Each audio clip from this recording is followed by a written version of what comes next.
নমস্কার বন্ধুরা, সোমাস লিটিল ওয়ার্ল্ডের আরও একটি নতুন পর্বে আপনাদের সকলকে স্বাগত জানাই।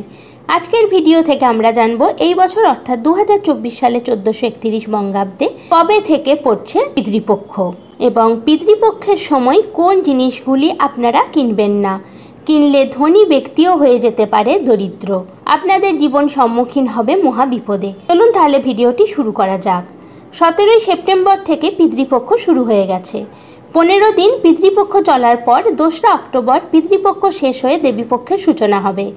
পিতৃপক্ষের শেষ দিনটি মহালয়া হিসাবে পালিত হয়, তাই এই পক্ষ শুভ কাজের জন্য উপযুক্ত নয়।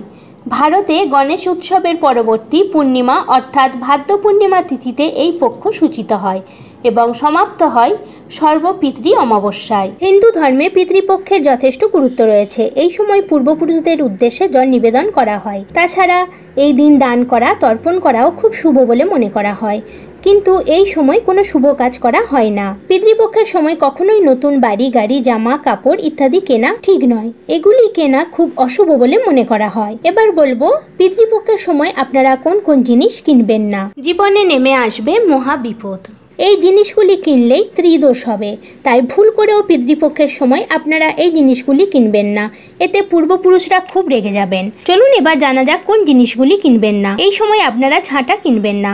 পিতৃপক্ষের সময় ঝাঁটা একদমই কিনবেন না, কারণ দেবী লক্ষ্মীর সঙ্গে ঝাঁটার বিশেষ গুরুত্ব রয়েছে।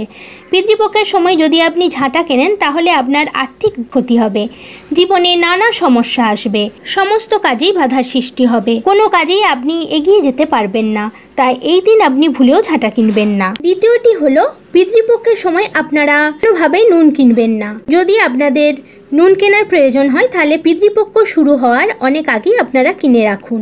এই সময়ে একদমই নুন কিনবেন না। এই সময় নুন কেনা উচিত নয়, কারণ নুন কিনলে আপনার পরিবারে অশান্তির পরিবেশ বিরাজ করবে, তাই আগে থেকেই সাবধান হয়ে যান। সর্ষের তেল। সর্ষের তেলের সঙ্গে শনি দেবতার বিশেষ গুরুত্ব রয়েছে, কারণ শনি মহারাজের প্রতীক হলো সর্ষের তেল। এই সময় সর্ষের তেল বাড়িতে আনলে আপনার বাড়ি থেকে নেতিবাচক শক্তি কখনোই যাবে না, বারবার জীবনে অশান্তির সম্মুখীন হতে হবে। তাই এই 3টি জিনিস আপনারা পিতৃপক্ষের সময় কিনবেন না। শুধু তাই নয়, এগুলি এই সময় আপনারা কাউকে দানও করবেন না।